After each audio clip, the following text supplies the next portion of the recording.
যদি আপোনালোকে digital service point এটা লয় তেনে ক্ষেত্ৰত আপোনালোকে ছাৰ্ভিচ পইণ্টৰ জৰিয়তে কি ছাৰ্ভিচ লাভ কৰিব সেই বিষয়ে মই প্ৰথমতে দেখুৱাইছো লগতে মই আপোনালোকক দুটা এটা ছাৰ্ভিচ ইউজ কৰি দেখুৱাম যে আপোনালোকে এইসমূহ ছাৰ্ভিচ কেনেকৈ ইউজ কৰিব আৰু আপোনালোকে ইউজ কৰি কাষ্টমাৰক ছাৰ্ভিচ দিয়াৰ পিছত আপোনালোকে কেনেকুৱা ধৰণৰ উপাৰ্জনো কৰিব পাৰিব ইয়াতে কিন্তু বহুত কেইটা ছাৰ্ভিচ দিয়া আছে যেনেকৈ NPCI DBT check without OTP আপোনালোকে কৰিব পাৰিব আধাৰ কাৰ্ডৰ কিছুমান ছাৰ্ভিচ আছে পেন কাৰ্ডৰ কিছুমান ছাৰ্ভিচ আছে ভেহিকেল ৰিলেটেড অৰ্থাৎ গাড়ী দুচকীয়া চাৰিচকীয়া তাৰপিছত ৰেচন কাৰ্ডৰ ছাৰ্ভিচ পাব ভোটাৰ কাৰ্ডৰ ছাৰ্ভিচ পাব ফাৰ্মাৰ কাৰ্ডৰ ইলেক্ট্ৰিচিটিৰ ছাৰ্ভিচ পাব আৰু ইয়াতে চাওক RTPS ছাৰ্ভিচ পাব এনেকুৱাকৈ কিন্তু জন আধাৰৰ ছাৰ্ভিচ ফেমিলি আইডিৰ ছাৰ্ভিচ ইয়াতে চাওক POC চাৰ্টিফিকেট ইয়াতে আধাৰ ছাৰ্ভিচ আৰু আছে তো কোনটো ছাৰ্ভিচৰ পৰা কেনেকুৱা ধৰণৰ সুবিধা পাব মই আপোনালোকক বুজাই দি আছো এতিয়া চাওক আপোনালোকে যদি পলিউশ্যন চাৰ্টিফিকেট এটা বনাবলৈ যায় বৰ্তমান সময়ত কিন্তু আপোনাৰ যিখন নেকি RC আছে RCৰ সৈতে কিন্তু মোবাইল নাম্বাৰ লিংক হৈ থাকিব লাগিব অথবা অন্যথা আপোনালোকে কৰিব নোৱাৰিব কিন্তু ইয়াৰ পৰা যদি আপোনালোকে পলিউশ্যন চাৰ্টিফিকেট বনায় তেনে ক্ষেত্ৰত আপোনাৰ RCৰ সৈতে মোবাইল নাম্বাৰ লিংক নাথাকিলেও কৰিব পাৰিব ওকে তো বেসিক্যালি মই আপোনালোকক দুটা এটা ছাৰ্ভিচ আপোনালোকক দেখুৱাই আছো ইয়াতে চাওক পান কাৰ্ড ছাৰ্ভিচ আপোনালোকে ইয়াতে যদি ক্লিক কৰে ইয়াতে কিন্তু বহুত কেইটা পান কাৰ্ড ছাৰ্ভিচৰ পাই যাব যেনেকৈ পান ফাইন ইনষ্টেণ্ট অৰ্থাৎ ধৰি লওক আপোনাৰ পেন কাৰ্ডৰ সৈতে আধাৰ কাৰ্ড যিটো লিংক হৈ আছে অৰ্থাৎ যিটো আধাৰ কাৰ্ডৰ সৈতে পেন কাৰ্ড লিংক হৈছে সেইটো যদি আপোনালোকে বিচাৰি নাপায় ইয়াৰ পৰা আপোনালোকে ফাইন কৰিব পাৰিব জাষ্ট ইয়াতে ফাইন অপশ্যনত ক্লিক কৰিলে আপোনালোকে ইয়াতে আপোনালোকৰ আধাৰ কাৰ্ডৰ নাম্বাৰ বহাই আপোনালোকে সাবমিট কৰিলে আপোনালোকৰ পেন কাৰ্ড নাম্বাৰটো ফাইণ্ড হৈ যাব ইয়াৰ পৰা কিন্তু আৰু বহুতো ছাৰ্ভিচ আছে আপোনালোকে পেন কাৰ্ড ডাউনলোড কৰিব পাৰিব বা তেনেকুৱা ধৰণৰ ছাৰ্ভিচ আছে যেনক তাৰপিছত মই আপোনালোকক আৰু দেখুৱাই আছো ইয়াতে আপোনালোকে দেখিব আছে আধাৰ কাৰ্ডৰ ছাৰ্ভিচ পাই যাব তাৰপিছত ইয়াতে ৰেচন কাৰ্ডৰ ছাৰ্ভিচো কিন্তু আপোনালোকে বহুত কেইটা পাই যাব দেন আপোনালোকে দেখিব আছে ভোটাৰ ছাৰ্ভিচ ভোটাৰ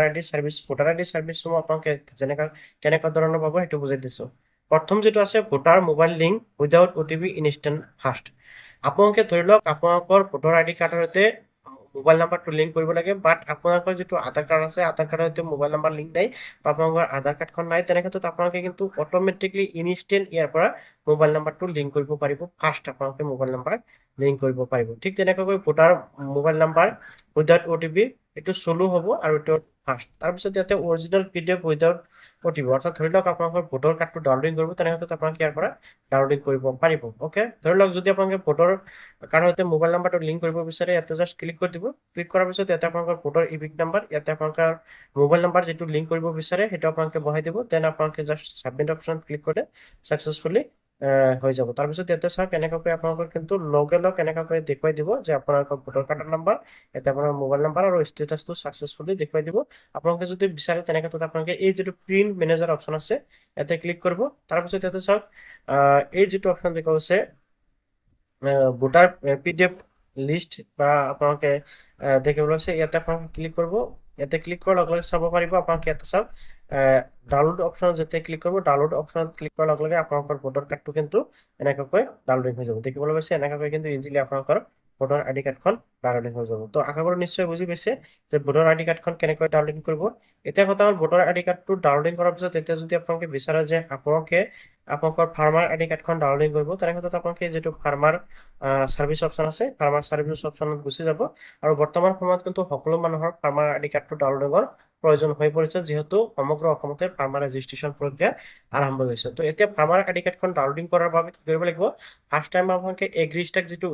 ওয়েবসাইট আছে এই ওয়েবসাইটত যাই কিন্তু আপোনালোকে ফাৰ্মাৰ ৰেজিষ্ট্ৰেচনটো কৰিব লাগিব আৰু ফাৰ্মাৰ ৰেজিষ্ট্ৰেচন কেনেকৈ কৰিব লাগে সেই বিষয়ে মই অলৰেডি ভিডিও বনাই দিছো আপোনালোকে সেই ভিডিওটো চাই আপোনালোকে ৰেজিষ্ট্ৰেচন কৰিব পাৰিব ওকে ৰেজিষ্ট্ৰেচন কৰাৰ পিছত আপোনালোকে এটা দুটাকৈ অপশ্যন পাব মানে ফাৰ্মাৰ আইডি কাৰ্ডটো ডাউনলোড কৰাৰ বাবে যেটো ফাৰ্মাৰ কাৰ্ড PDF ফাৰ্স্ট আৰু এটা হ'ল ফাৰ্মাৰ কাৰ্ড PDF 2 যদি আপোনালোকে প্ৰথমটোত নহয় তেনে ক্ষেত্ৰত আপোনালোকে দ্বিতীয় যেটো অপশ্যন আছে এই অপশ্যনটোৰ পৰাও কিন্তু আপোনালোকে কি কৰিব পাৰিব ফাৰ্মাৰ কাৰ্ডখন ডাউনলোড কৰিব পাৰিব মই জাষ্ট এই প্ৰথমটোত ক্লিক কৰিলো আপোনালোকে যেটোৰ জৰিয়তে কৰিব পাৰে হেতুতে ক্লিক কৰি দিব ওকে মই জাষ্ট প্ৰথমটোত ক্লিক কৰিলো এতে ক্লিক কৰাৰ পিছত ইয়াতে চাক দেখিব আছে এটা আধাৰ কাৰ্ড নাম্বাৰ বহলাই দিছে তাৰ পিছত ইয়াতে আপোনালোকে কি কৰিব লাগিব ষ্টেটটো সিলেক্ট কৰিব লাগিব ষ্টেটটো সিলেক্ট কৰাৰ পিছত আপোনালোকে জেনাৰেট PDF অপশ্যনত ক্লিক কৰাৰ লগে লগে আপোনাৰ ডাউনলোড হৈ যাব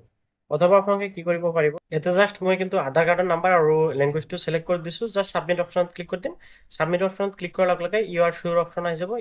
শিওৰ অপশ্যনত ক্লিক কৰাৰ লগে লগে আপোনালোকৰ এনেকৈ লোডিং হ'ব আৰু আপোনালোকৰ যেটো নেকি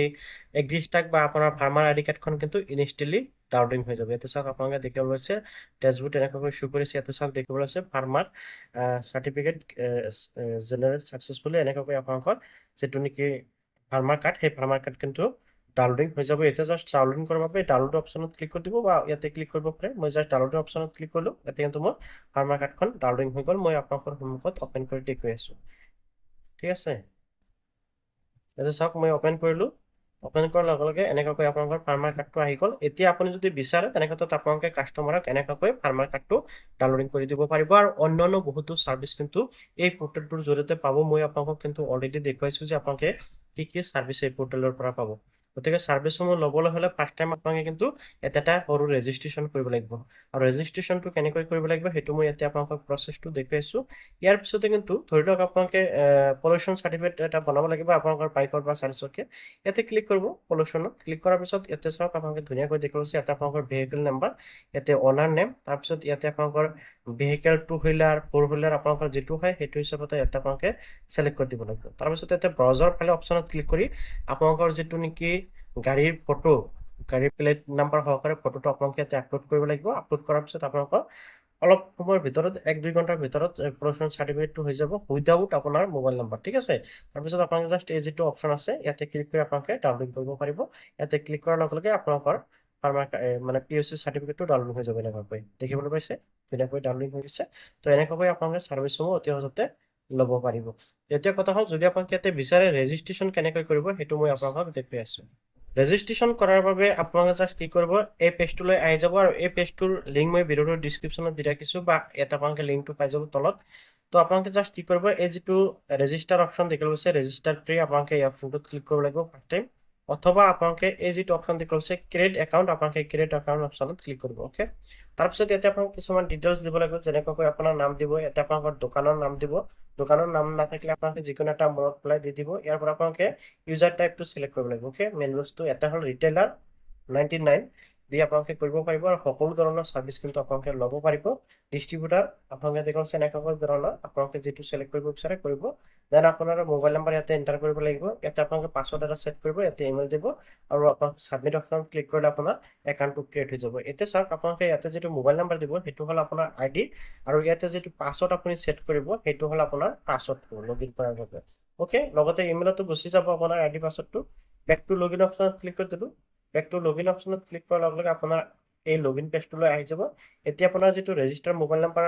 বহালে ৰেজিষ্টাৰ কৰাৰ বাবে এই মোবাইল নাম্বাৰটো ইয়াতে এণ্টাৰ কৰিব লগতে ইয়াতে আপোনাৰ পাছৱৰ্ড যিটো বহালে বা বহাইছিলে সেইটো আপোনালোকে লগইন কৰিব অ'কে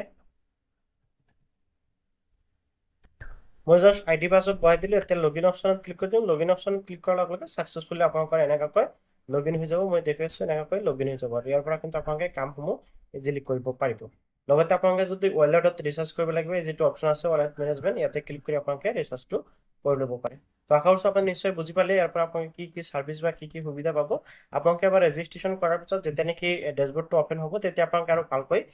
খুচৰি চাব পাৰিব বা কেনেকুৱা ধৰণৰ কি ছাৰ্ভিচ আছে সেইসমূহ আপোনালোকে ইউজ কৰিব পাৰিব